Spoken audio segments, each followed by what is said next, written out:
Hi students, welcome to AFP group of online education.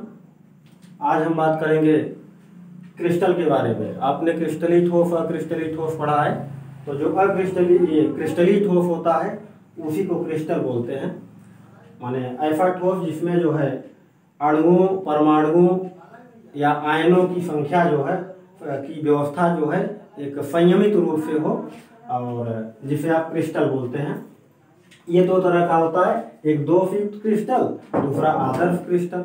दोषयुक्त crystal क्या है? ऐसा crystal जिसके अणुओं, परमाणुओं या आयनों की व्यवस्था संयमित न हो, या उसकी संरचना जो है अव्यवस्थित रूप से हो, या उसमें किसी तरह का दोष हो, तो उसको दोषयुक्त क्रिस्टल बोलते हैं। आदर्श क्रिस्टल क्या है? ऐसा क्रिस्टल जिसमें अणुओं, परमाणुओं या आयनों की व्यवस्था, जो संरचना व्यवस्था है, वो एक व्यवस्थित क्रम में हो, या कुछ निश्चित समय के बाद वो जो है उसी अपनी बार बार पुरानी स्थिति को दोहराता है। और ये जो है दोषयुक्त क्रिस्टल दो तरह के होते हैं, एक बिंदु दोष, दूसरा रेखीय दोष। बिंदु दोष क्या होता है? ऐसा क्रिस्टल जिसके किसी जालक के किसी एक बिंदु पर, ऐसा क्रिस्टल जिसके जालक के किसी एक बिंदु पर दोष पाया जाता हो, तो ये दो बिंदु दोष कहलाता है। और ये दो तरह का होता है, एक रफ समीकरण मितीय दोष, दूसरा है अरफ समीकरण मितीय दोष। तो आइए बात करते हैं रफ समीकरण मितीय दोष।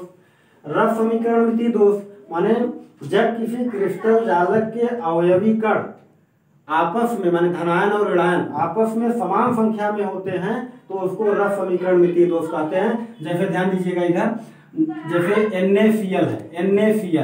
NaCl है, इसमें अगर 5 Na है और 5 Cl है, तो इनका अनुपात क्या हो जाएगा? 5:5, माने इसका रेशियो 1:1। माने रफ समीकरण मितीय में एट लास्ट रेशियो 1:1 ही आएगा।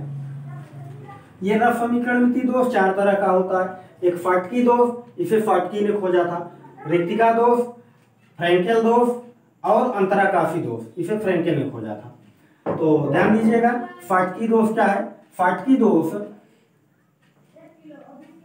किसी क्रिस्टल जालक में जब अवयवी कण समान संख्या में जालक से बाहर चले जाते हैं। देखिए, एक यहाँ से पॉजिटिव जा रहा है और एक नेगेटिव जा रहा है, तो ये जब समान संख्या में जाएंगे बाहर, तो ऐसे दो एक बिंदु से, यहाँ बिंदु से ए पॉजिटिव चला गया, यहाँ से जो है बी नेगेटिव चला गया, तो ऐसा दोष क्या कहलाएगा? आपका फाटकी दोष कहलाएगा। रिक्तिका दोष क्या है? जब किसी क्रिस्टल जालक के अवयवी कण पहले से ही रिक्त हो, अवयवी कणों का एक समान संख्या में इनका स्थान रिक्त हो, जैसे एक यहाँ से रिक्त है, एक यहाँ, वहां तो बाहर निकल जाता था, लेकिन यहाँ जो है पहले से ही रिक्त होता है, तो ये आपका क्या कहलाता है? रिक्तिका दोष। पहले से ही जो रिक्त हो वो रिक्तिका दोष कहलाता है। फ्रेंकेल दोष क्या है? फ्रेंकेल दोष में होता क्या है? जैसे यहाँ ये पॉजिटिव है, बी नेगेटिव, माने ये जो है 8 का, इनका 8 पॉजिटिव है, 8 नेगेटिव है, तो होता क्या है? यहाँ से जब एक जो है धनायन निकल करके अंतराकाश में चला जाता है, गर्त में चला जाता है। अब आप लोग गर्त जानते होंगे क्या होता है? गर्त इसे बोलते हैं, जैसे ये बी पॉजिटिव, ए पॉजिटिव, ये बी नेगेटिव, ए पॉजिटिव और बी नेगेटिव हो गए, इनके बीच में जो स्थान ये बच रहा है ऐसे, ये इसी को गर्त बोलते हैं। और ये पूरे शेप को क्या बोलते हैं? अंतराकाश बोलते हैं। तो ये जो ए पॉजिटिव यहाँ से उठा, वो चला आएगा यहाँ इसके गर्त में, अंतराकाश में चला जाता है, जिसे कहते हैं फ्रेंकेल दोष। आइए बात करते हैं अंतराकाशी दोष की। अंतराकाशी दोष में पहले से ही कोई परमाणु, अणु या आयन या कोई अवयवी कण कह लीजिए, वो पहले से ही अंतराकाश में व्यवस्थित हो रहता है, जिसे आप कहते हो अंतराकाशी दोष। जरा ध्यान दीजिए एक बार फिर फाट में, फाटकी दोष में ये बाहर निकलते हैं, समान संख्या में अवयवी कण बाहर निकलेंगे। रिक्तिका दोष में पहले से ही समान संख्या में रिक्त रहेंगे। फ्रेंकेल दोष में यहाँ अपने स्थान को छोड़ करके कोई अवयवी कण अंतराकाश में चला जाता है। अंतराकाशी में क्या होता है? पहले से ही कोई अवयवी कण अंतराकाश में उपस्थित होता है ना? एकदम सिंपल बात। चलिए अरफ समीकरण मितीय दोष की बात कर लेते हैं। अरफ समीकरण मितीय दोष में क्या होता है? इसमें अणुओं, परमाणुओं या आयनों की संख्या समान नहीं होती है। माने असमान होती है। जैसे NaCl आपका बात करें तो यहाँ 2Na3Cl या 4Cl 4Na2Cl आप कह लेंगे, इनका जो रेशियो होगा 2:1 हो जाएगा, 1:3 हो जाएगा। माने इनका अनुपात क्या होगा, असमान होगा, समान नहीं रहेगा, रसमीकरणमिति की तरह। तो आइए बात करते हैं असमीकरणमिति दोष जो है निम्नलिखित 3 प्रकार का होता है। देखिए, पहला धातु आधिक्य दोष, दूसरा धातु न्यूनता दोष और तीसरा है आपका अशुद्धि दोष। जरा ध्यान दीजिएगा ये क्या होते हैं। इनमें अणुओं एवं परमाणुओं की संख्या समान नहीं रहेगी। इसमें आप और भी बढ़ा सकते हो, जैसे यहाँ जो है ए पॉजिटिव बी नेगेटिव, ए पॉजिटिव बी नेगेटिव करके, फिर नीचे बी नेगेटिव ए पॉजिटिव करके, माने संख्या इसकी जो है समान नहीं रहेगी कि जितने धनायन है उतने ऋणायन है, ये निश्चित नहीं रहेगा, ये असमान रहेंगे।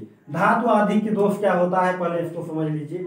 उसका नाम ही है धातु आधिक्य। धातु माने धनायन, जो धनायन होते हैं वही धातु होते हैं। जिनमें धनायनों की अधिकता हो उसे क्या बोलते हैं, धातु आधिक्य बोलते हैं। जरा ध्यान दीजिएगा, इसमें होता क्या है कि इसमें एक ऋणायन बाहर निकल जाता है, अपने जो है स्थान को छोड़ करके बाहर चला जाता है, और इसकी विद्युत उदासीनता, जब ये बाहर चला जाएगा तो निश्चित है धनायन बढ़ जाएगा, एक्स्ट्रा हो गया, एक कम हो गया ऋणायन। लेकिन ये जालक की उदासीनता बनाए रखने के लिए बाहर एक इलेक्ट्रॉन आकर के बाहर से यहाँ व्यवस्थित हो जाता है। सिंपल समझिए, धातु अधिकता, जब ये समान संख्या में है, कोई इलेक्ट्रॉन बाहर जाएगा, तब जो है धातु धनायन की संख्या प्रबल हो जाएगी, अधिक हो जाएगी, लेकिन उस ऋणायन की स्थान पर एक जो है इलेक्ट्रॉन आकर के व्यवस्थित हो जाएगा। जरा ध्यान दीजिएगा, धातु अधिक में या तो इलेक्ट्रॉन बाहर जाए, अब या तो कोई बाहर से धनायन ही आकर के जो है कहीं पर एक 2+ कर ले। ठीक है, ये 2 तरह की बातें हो गई, दोनों विधियों से आप समझ लीजिए कि इसमें जो है कोई माने ऋणायन बाहर जाता है, उसके स्थान पर जो है एक इलेक्ट्रॉन आकर के उपस्थित हो जाता है, ताकि इसकी जो है उदासीनता बनी रहे।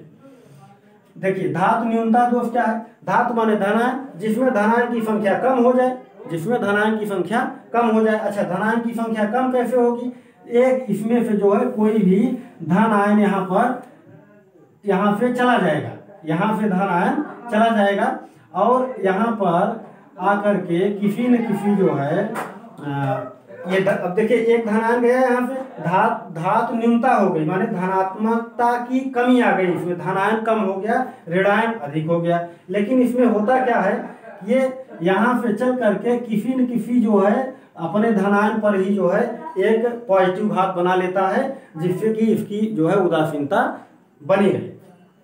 ये धातु न्यूनता होगी, माने जिसमें जो है धातु की धनायनों की संख्या में कमी हो, ऋणायन की संख्या ज्यादा हो, धातु न्यूनता दोष है। ये बिंदुवत होते हैं एक एक बिंदुओं पर।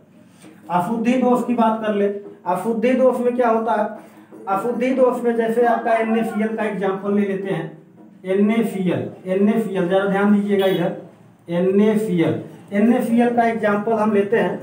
इस NaCl के क्रिस्टल जालक में कोई बाहर से, यदि हम जैसे मान के चलिए FrCl2 का जो है कोई पदार्थ ले लेते हैं, ये पदार्थ हम इस क्रिस्टल जालक में, इसमें अशुद्धि दोष में क्या होता है, जब किसी क्रिस्टल जालक में बाहर से कोई जो है पदार्थ आता है और उसके कारण जब किसी बिंदु पर दोष हो जाता है, तो उसको हम अशुद्धि दोष बोलते हैं। जरा ध्यान दीजिएगा, जैसे बाहर से FrCl2 आया तो होता क्या है, इसमें से ये NaCl, जरा एक बार इधर देख लीजिएगा, NaCl, जैसे Na और Na इनमें एक ही माने धनायन ही अपने 2 स्थानों को छोड़ करके निकल जाता है। जैसे Na+ और Na+, ये दोनों निकलेंगे तो 2Na हो जाएगा, लेकिन इसके स्थान पर आता क्या है, FrCl2 आ जाता है। क्या आता है, FrCl2 आ जाता है। तो जरा ध्यान दीजिएगा, ये Na यहाँ पे चला गया, ये Na यहाँ पे चला गया, लेकिन जो FrCl2 आया, अंदर आया, क्रिस्टल जालक में आ रहा है बाहर से पदार्थ, तो होता क्या है, ये दोनों स्थानों के जगह पर आ रहा है, लेकिन इसका एक स्थान तो रिक्त रहता है और दूसरा स्थान इसका क्या हो जाता है, Na जो यहाँ पर प्लस था, यहीं पर क्या हो जाता है, Na+2 हो जाता है। क्या हो जाता है, Na+2 हो जाता है, और ये एक स्थान रिक्त रहता है, एक स्थान की जगह पर ये पॉजिटिव हो जाता है, माने धनायन बढ़ जाता है। तो ये रहा आपका जो है अरस समीकरण मिति दोष, जो आपने देखा धातु अधिक दोष, धातु न्यूनता दोष और अशुद्धि दोष, जो NaCl का एग्जाम्पल लेकर के आपने देखा। अब बात कर लेते हैं थोड़ा सा रेखीय दोष। रेखीय दोष अभी आपने देखा कि जितने भी ये बिंदु दोष थे, तो किसी जालक में जो है ये किसी बिंदु पर जो है, किसी बिंदु पर जो दोष होता था, चाहे वो जो है अपने स्थानों को छोड़ दीजिए और फिर जो है अंदर फिला करके उसको पहले से ही रिक्त हो, माने ये बिंदुओं पर जो है जहाँ दोष था, तो बिंदु दोष आपने कहा। रेखीय दोष की बात कर लें। रेखीय दोष में माने जब किसी क्रिस्टल जालक के अवयवी कण एक रेखा में न हो करके अव्यवस्थित क्रम में होते हैं, तो उसे क्या कहते हैं? रेखीय दोष कहते हैं।